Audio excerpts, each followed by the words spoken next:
At minus 50 degrees Celsius on the open Mongolian steppe, the air in your lungs doesn't just feel cold. It physically crystallizes, turning every single breath you draw into a jagged, frozen weapon that tears at your throat from the Taisade, inside out. This is not a mere warning or a standard weather report. It is a physical ultimatum delivered by one of the most hostile environments on the surface of our planet. At these absolute extremes of winter, the natural world forces the human body into a state of immediate and relentless thermal debt, stripping precious heat from your skin and muscles far faster than your warm-blooded metabolism can ever hope to replace it.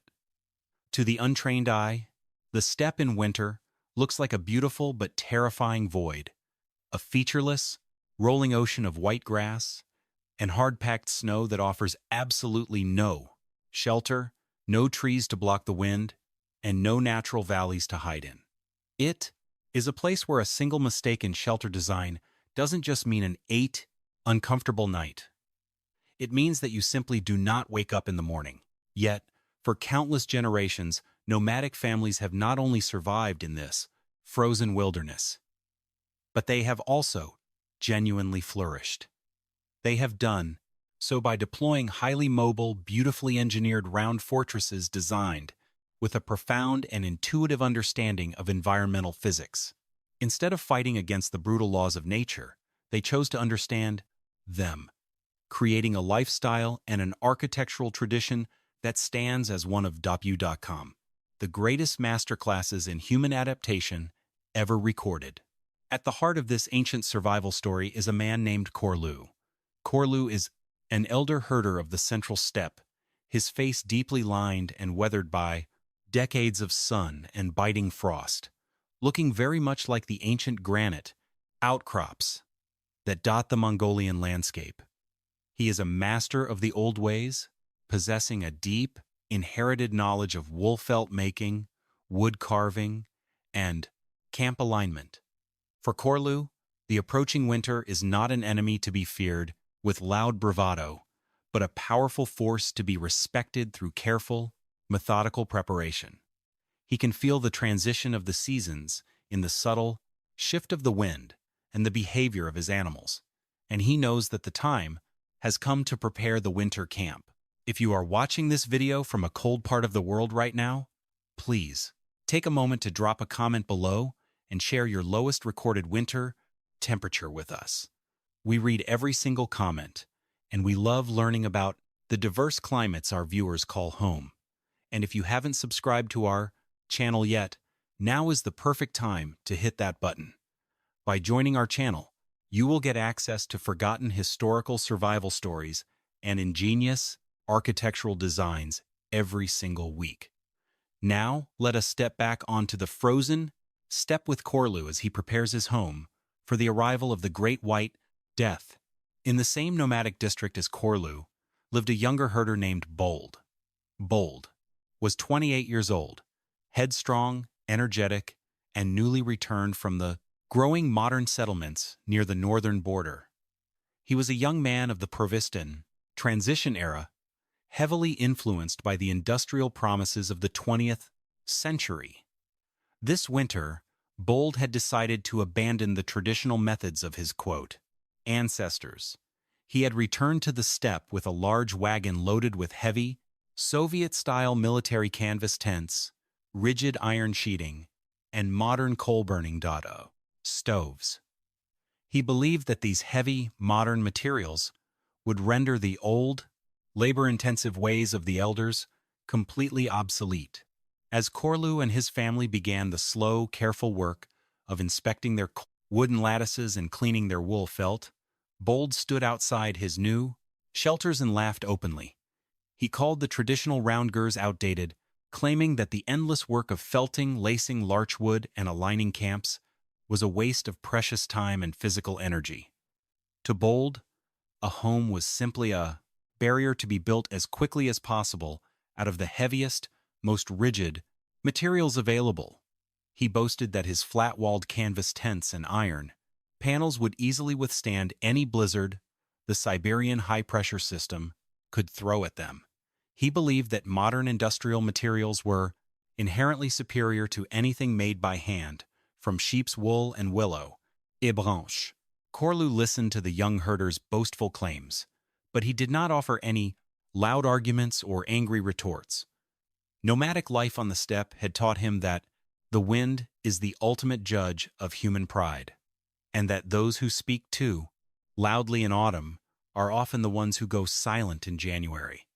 Khorloo simply went back to his work, running his calloused hands over the flexible wooden lattice frames of his family's gers. He checked every leather tie and examined the thickness of the wool felt blankets, knowing that survival on the open plains was a matter of strict physical mathematics, not modern pride. While Bold spent his days boasting of his new iron stoves and heavy canvas, Khorloo quietly and methodically prepared his camp for the ultimate test of the steppe. For the nomadic herder, the vast, featureless Mongolian steppe is actually a highly complex aerodynamic flow diagram. By late October, survival depends on a crucial process of topographic site selection known as finding an otog, winter camp. This is the first and most vital layer of defense, a strategic repositioning of the entire home that transforms the natural landscape itself into a shield against the freezing winds. While an inexperienced builder might look for flat, easily accessible ground, a seasoned nomad, like Khorloo, knows that setting up a home in the open is a death sentence. The core of Khorloo's winter placement strategy lies in the ancient principles of Naya and Nomer, the mastery of the leeward side of the land. In the thermodynamic battle against the Siberian high-pressure system, the primary enemy is convective heat loss. On the open, flat plains, Arctic winds from the northwest can sustain speeds of 15 meters per second, acting as a relentless pump that strips thermal energy from the surface of both homes, livestock. By applying the principle of Naya, literally seeking the physical shadow of the mountain, Khorloo identifies subtle depressions and hollows at the base of rocky outcrops where the terrain naturally deflects the wind. Positioning his camp within this aerodynamic shadow reduces the wind speed, hitting his shelters from a lethal 15 meters per second to a highly manageable 3 meters per second. This reduction is not merely for comfort. It is a calculated effort to minimize the convective heat transfer coefficient, ensuring that the warm air inside his homes is not stripped away by the wind. Parallel to this wind protection is the optimization of solar gain through the Anga and Uber strategy. Khorloo seeks out Anga, the south-facing slopes of hills that are deliberately devoid of trees, and Uber, or a treeless southern slope, acts as a natural, giant solar collector. Here, the angle of the winter sun allows for maximum absorption of shortwave solar radiation during the limited daylight hours. Without this topographic advantage, the boulder snow surrounding the camp would remain a solid, impenetrable barrier, leading to the rapid metabolic exhaustion of the livestock. Bold, however, chose a completely different path. Seeking convenience and easy access to the frozen river for his daily chores, he set up his modern canvas, tents in the flat, open center of the valley. He laughed as he watched Khorloo's family slowly move their heavy wooden frames up the rocky southern slopes. Bold believed his heavy iron stoves would easily overcome any wind, and he did not want to waste time carrying water up the hill. He chose convenience over physics, setting his home directly in the path of the wind's primary vector. The round, dome-like geometry of the Mongolian ger is not a primitive aesthetic choice, but a rigorous, mathematically perfect response to the extreme pressure differentials of the steppe winds 12. In the science of aerodynamics, the TEM2 drag coefficient serves as a dimensionless measure of an object's resistance to fluid flow. While flat-walled structures like traditional rectangular houses or Bold's modern canvas tents exhibit a high drag coefficient of 1 to 1.5, The gers' low-profile circular base and hemispherical roof allow wind to slide over its surface with minimal resistance, achieving a significantly lower coefficient, typically ranging from 0.47 to zero point 0.6. This aerodynamic refinement ensures that even during the fiercest steppe gales, the GR does not create the dangerous pressure points or destructive vacuum pockets that can overturn or dismantle a rectangular building. The wind is forced to flow smoothly around and over the curved surface, actually pressing the structure more firmly against the ground rather than lifting it. The structural integrity of this thermal envelope is maintained by the khana cross-latticed wooden wall frame. Typically constructed by hand from tough but highly flexible larchwood, the khana is tied together with soft, oil-treated rawhide cords, creating a structure that is both remarkably resilient and highly adaptable. Unlike rigid timber frames or Bold's modern iron poles, which can crack, bend, or collapse under the shifting loads of heavy snow accumulation, the lattice design of the khana allows the ger to flex, distribute mechanical stress evenly across its entire circumference. This structural flexibility allows the ger to withstand massive snow loads on its roof poles, while remaining lightweight enough to be dismantled and transported. As Khorloo assembled his gers, he paid careful attention to the tension of the outer ropes, ensuring the lattice was expanded to the precise angle that maximized both structural strength and interior volume. He knew that the circular shape of his home meant there were no cold corners where stagnant air could collect and freeze. Every piece of wood was linked in a coordinated, step-by-step chain of mutual support, creating an engineered space that was perfectly optimized for the harsh realities of the winter steppe. If the aerodynamic shape and wooden lattice form the structural skeleton of the ger, then the felt layers function as its high-performance protective skin. During the autumn, Khorloo's family worked for days, washing, beating, and pressing raw sheep's wool with water and horses to create thick, dense felt blankets. For the winter camp, Khorloo did not use a single layer of fabric. He wrapped his gers in up to 12 layers of this thick wool felt, creating a massive, highly insulated envelope. Felt is an engineered matrix of interlocked sheep wool fibers that naturally traps millions of microscopic air pockets. These tiny pockets of still air serve as the primary insulating agent. Scientifically, the efficiency of this natural material is measured by its thermal conductivity coefficient. Mongolian sheep wool felt demonstrates an extraordinary value of approximately 0.037 to 0.041 watts per meter Kelvin. This performance is remarkable because it sits in the exact same range as high-grade, modern, industrial insulators like fiberglass or expanded polystyrene. By stacking 12 of these layers, Khorloo created a thermal barrier with an exceptionally high R value, effectively creating a thermos bottle effect that kept the internal environment up to 60 degrees Celsius, warmer than the external air, gr. But beyond simple insulation, the gers felt envelope acts as a sophisticated, passive humidity regulator. Wool is a naturally hygroscopic material capable of absorbing up to 25% of its own weight in moisture from the air while still maintaining its dry tactile properties and structural integrity.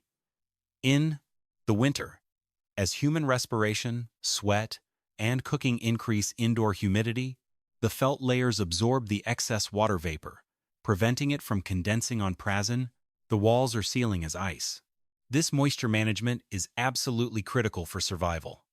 If moisture were allowed to accumulate and freeze on the ceiling, it would eventually melt and drip, creating a wet-cold environment that would dramatically increase the clotas, convective heat loss from the inhabitants' bodies. Bold's modern canvas tents, however, possessed no such properties. The synthetic canvas was entirely non-hygroscopic, meaning that any moisture generated inside by his family's breath would have nowhere to go. It would rise to the ceiling, freeze instantly against the cold outer canvas, and form a heavy sheet of ice directly above their heads. Bold believed his heavy canvas was superior because it was waterproof, but he failed to understand that by sealing the moisture inside, he was creating a dangerous cold sink that would soon turn his home into a freezing trap. Once the individual gers of Khorloo's family were securely erected on the Dzivin, south-facing slope, the nomadic survival strategy shifted from individual shelter design to collective environmental engineering. A single ger, standing alone on the frozen steppe, is still vulnerable to the full convective force of the wind, but a coordinated cluster of these structures functions as a mobile thermal city. This collective defense is orchestrated through the Khorloo, an ancient arrangement with roots in 13th century military logistics. Originally, the Khorloo was a defensive circle formed by large felt tents, permanently mounted on massive wagons, used to protect the center of the camp from sudden raids. In the context of winter survival, this military heritage has been adapted into a highly structured thermodynamic shield. The efficiency of the Khorloo depends on a static air pocket mechanism. Khorloo and his sons arranged their 3 gers in a tight, protective U-shape, with the heavy wooden doors invariably facing the south-southeast. This specific orientation allowed them to capture the maximum amount of winter sunlight while completely avoiding the prevailing northwest winds. By minimizing the physical distance between each ger, the family created a continuous, coordinated wall of felt and wood. As the freezing Siberian wind encountered this circular formation, it was forced to vault over the camp's collective apex. This created a low-pressure, still air zone, a warm microclimate within the camp's perimeter, where air turbulence was minimized. 12. In this protected pocket, the ambient temperature could be significantly higher than the surrounding steppe. The circular formation trapped the heat naturally leaking from the individual gers, preventing it from being immediately whisked away by the wind. Into this protected, low-turbulence core, Khorloo deployed their most critical survival assets, their livestock. This is the apex of biological integration, known as bioheating. Each animal functions as a living thermal reactor, converting dried steppe grass into metabolic energy. Technical parameters illustrate the scale of this heat source. An adult sheep generates approximately 6.47 to 8.2 megajoules of thermal energy per day, depending on its fat reserves. When a herd of 150 sheep and goats is driven into the Promax center of the Khorloo at night, their combined body heat creates a massive, collective thermal core. This mass of warm-blooded organisms could raise the ambient temperature within the camp's inner perimeter by 5 to 10 degrees Celsius, providing a secondary thermal buffer for the human inhabitants of the surrounding gers. The relationship is entirely symbiotic. The gers provide the windbreak required to prevent the livestock from entering terminal hypothermia, while the animals provide the supplemental passive heating required to keep the camp survivable during the worst of the winter nights. Bold, however, dismissed the Khorloo arrangement entirely. He set his heavy canvas tents up in a straight, linear row along the valley floor, leaving wide gaps between them to make it easier to move his modern equipment. His livestock were left to shelter in a simple, 3-sided wooden pen farther down the pen to valley. He believed his modern coal stove would provide more than enough heat for his family, and he did not want the smell or noise of the animals close to his living space. He severed the ancient, symbiotic link between human, animal, and shelter, trusting entirely in the power of industrial fuel to keep the cold hot by. If the felt layers and aerodynamic shape form the ger's protective skin, then the zoo, the central metal and clay stove, is its thermodynamic heart. Positioned precisely at the geometric center of the structure, the stove drives a complex, highly efficient convective cycle that maintains thermal stability within the dwelling. The choice of fuel for this stove is a critical engineering decision dictated by the treeless environment, argil or dried, animal dung blocks. While often viewed by outsiders as a primitive or desperate fuel, argil is actually a highly efficient, clean-burning energy source with a calorific value ranging between 6,000 and 8,000 kilojoules per kilogram. This energy density is comparable to many types of wood, but argil offers superior combustion characteristics for indoor use. It burns hot, steady, and remarkably clean with low smoke output, ensuring that indoor air quality remains within safe limits, even when the ger is sealed tight with 12 layers of felt for maximum warmth. The distribution of this heat is governed by natural convection, which can be modeled using advanced fluid dynamics. As the surface of the zoo heats up to approximately 120 degrees Celsius, a buoyant plume of hot air rises directly toward the tonneau, the circular roof vent. Upon hitting the wooden compression hub of the tonneau, the hot air splits, flowing outward along the curved ceiling and then descending along the insulated felt walls. This results in the formation of two stable, highly organized thermal circulation cells that distribute heat from the central core to the peripheral sleeping areas. This convection system is entirely self-regulating through a natural stack effect. The rising hot gases exiting the zoo's chimney pipe through the blaying tonneau create a subtle low-pressure zone at the base of the ger. This pressure differential draws in a controlled amount of fresh oxygenated air through precise gaps at the floor level and the door perimeter. This continuous flow cycle performs two vital functions. It provides a constant supply of oxygen for the inhabitants and the stove fire, and it ensures that any carbon monoxide is continuously flushed out through the roof vent. Computational models of this process show that this convective heating is 1.4 times faster than the cooling process, allowing the ger's interior to rebound quickly to comfortable temperatures even after the door has been opened for movement. To enhance heat retention during the coldest nights, Khorloo's family would place a thermal cap, a thick felt cover called the circ, over the tonneau roof vent, leaving only a small, tight opening for the stovepipe. This transformed the entire ger into a pressure-stabilized heat trap where the fire, the fuel, and the air circulation worked in a perfectly synchronized loop to preserve life. Bold, however, filled his modern iron stove with imported coal. The coal burned with an intense, aggressive heat, but it produced a heavy, toxic smoke that required constant ventilation. To keep from suffocating, Bold had to leave the state vents of his canvas tents wide open, allowing the freezing steppe wind to draw the heat out almost as fast as the coal could generate it. His heating was reactive and unstable, alternating between suffocating, smoky heat and freezing drafts. He was burning through his expensive coal at a terrifying rate, yet his home remained cold, drafty, and filled with a lingering, acrid haze. The Great Dud of 1956 did not arrive with a gradual transition. It hit the pole, central Mongolian steppe, like a sudden, coordinated military assault.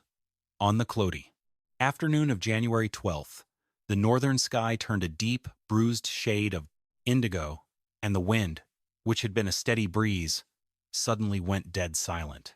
Khorloo stood outside his ger, watching his animals. The sheep were huddling tightly, their heads turned away from the north, their bodies moving in a synchronized, protective mass. He knew the signs. The White Death is here, he thought.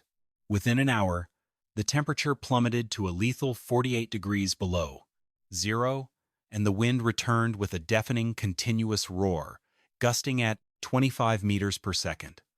The snow came horizontally, a thick, blinding wall of white ice dust that completely erased the horizon, turning the steppe into a featureless, freezing void. It was a storm that tested every structural joint, every layer of felt, and every human assumption. Down in the flat valley, Bold's modern camp was the first to take the full, unchecked force of the blizzard. Without the aerodynamic shadow of the hills or the protective circle of the Curie, his flat-walled canvas tents caught the wind like sails. The extreme pressure differentials created massive strain on his rigid metal poles. With a series of loud, metallic snaps, the main supports of his largest tent bent and buckled under the wind, tearing the canvas open and letting the freezing Arctic air rush inside. But the physical collapse was only the beginning of Bold's disaster, because his synthetic canvas possessed no hygroscopic properties. The moisture from his family's breath and cooking over the past weeks had condensed and frozen into a thick sheet of ice on the interior ceiling. Now, with the wind tearing at the structure and the heat from his coal stove failing, that ice began to shatter and melt, raining freezing water and shards of ice down onto his shivering children. The interior of his modern home was a scene of wet, freezing chaos, with temperatures dropping rapidly to 8 degrees below zero. Outside, in his open wooden pen, his livestock were in equal danger. Without the protective still air pocket of the Curie, the animals were exposed to the full, lethal wind chill, which now touched 70 degrees below zero. The sheep began to panic, crowding into corners where they piled on top of each other, suffocating and freezing in the dark. Bold fought through the blinding snow, trying to save them, but his hands were already losing sensation, and his breath was freezing his wool scarf to his face. He realized with a sudden icy knot of terror in his stomach that his modern materials had completely betrayed him. He was losing his herd, his shelter was collapsing, and his family was freezing to some death in the dark. Desperate, shivering, and carrying his youngest son wrapped in a stiff, ice-coated blanket, Bold abandoned his ruined camp. He struggled through the Bold-abandoned, waist-deep drifts, his legs aching with every step, his vision reduced to a few feet of swirling white chaos. He had to climb the southern slope toward Khorloo's camp. In his heart, Bold expected to find the old man's traditional structures in ruins. He believed that if his modern Soviet canvas and metal poles could not withstand this wind, Khorloo's willow branches and sheep felt must surely have been swept away. He crawled the last 50 yards, his strength nearly spent, guided only by the distant, faint smell of burning argol dung. When he finally crossed the Fink Haltume's crest of the hill, he stopped, stunned by what he saw. The 3 gers of Khorloo's family stood perfectly intact, their curved, low-profile domes letting the roaring wind slide over them harmlessly, actually pressing them firmer to the earth. The waist-high walls of dried dung blocks had completely blocked the drifting snow, keeping the camp's entrances clear. In the center of the tight U-shape, the herd of 150 sheep stood calmly there, combined body heat, creating a warm, protective core that had kept the snow from freezing into a solid barrier. The still air microclimate inside the Curie was quiet, stable, and remarkably safe. Bold dragged himself to Khorloo's door and pushed it open, collapsing onto the wooden floorboards. The transformation was so sudden it felt like stepping into another world. The wave of dry, stable, and incredibly comfortable 20 degrees Celsius warmth hit his freezing face, instantly thawing the ice on his eyebrows. There was no draft, no smoke, and no ice dripping from the ceiling. The air smelled of dried grass, warm wool, and boiling milk tea. Khorloo's family was sitting calmly around the central zoo stove, wearing light work clothes, their faces relaxed and warm. Khorloo stood up, but there was no look of triumph or judgment in his eyes. He did not say a word about Bold's warnings or his boastful claims of autumn.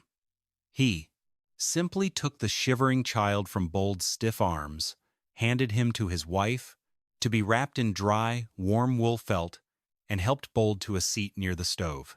Khorloo handed the young herder a wooden bowl of hot, salted tea, letting the warmth return to his freezing hands. Bold looked around the dry, warm interior, then down at his hands and began to weep silently. The tears ran down his weathered cheeks, thawing the last of the cording, the last of the cruding, that great ice on his face. He had spent months mocking the old ways, calling them a waste of resource and energy. Yet here he was, saved by the very physics and ancestral wisdom he had dismissed as obsolete. He realized that his pride had nearly cost his family their lives, and that the quiet old herder beside him possessed a deep, powerful mastery over the land that no modern factory could ever replicate. The great blizzard raged for 3 more days, but inside Khorloo's gers, the storm was simply weather happening outside, not a struggle for survival. Bold and his family stayed with the elder herder, sleeping in the steady, radiant warmth of the felt-lined walls, breathing the clean, dry air heated by the zoo stove. Bold watched Khorloo carefully, observing the quiet, methodical way he tended the fire, the precise way his family adjusted the circ, felt cover over the roof vent to regulate the interior pressure, and the 44 of the 7-2 and felt coordinated, step-by-step effort that kept the entire camp functioning as a single, ecological engine. When the storm finally broke on January 15th, the sun rose over a steppe, transformed into a silent, frozen desert of white. The temperature remained 30 below, but the wind was gone. The herders emerged from the gers to assess the damage.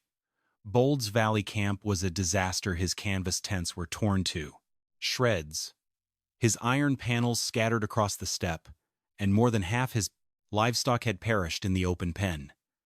But Khorloo's herd had survived without a single loss. That afternoon, as the other herders of the district gathered at the camp, Bold did not try to hide his failure or defend his pride.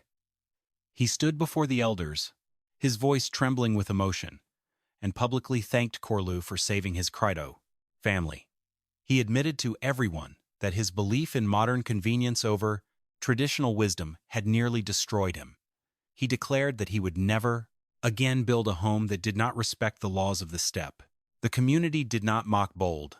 They respected his humility. Under Khorloo's guidance, the young herders of the district worked together to salvage what they could from Bold's ruined camp. They spent the next weeks learning how to properly prepare winter otogs, how to construct flexible wooden lattices, and how to press and layer wool felt to protect their homes. Bold's recovery was not a solitary struggle, but a collective effort of environmental cooperation, proving that on the Mongolian steppe, survival is a shared achievement of human architecture. The following autumn, Bold did not buy synthetic canvas or imported sheet metal from the northern settlements.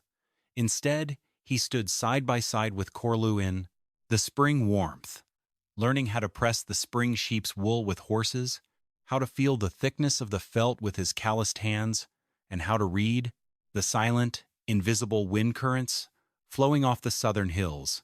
He had traded his pride for the quiet, enduring wisdom of those who had survived the land for 1,000 years.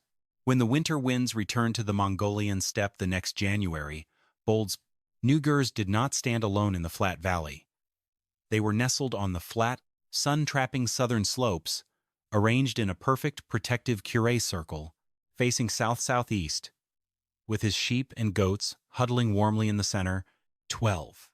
His central zoo stove burned with the hot, clean breath of argol, driving a steady, dry, convective loop that kept his children warm and healthy. The steppe remained as brutal, vast, and unforgiving as it had been since the days of the Khans, but below the frozen sky, the ancient circle of warmth was secure once more. True mastery over the cold is not found in fighting its laws, but in carrying the quiet wisdom of those who survived them. In the end, being warm beats being modern every single time.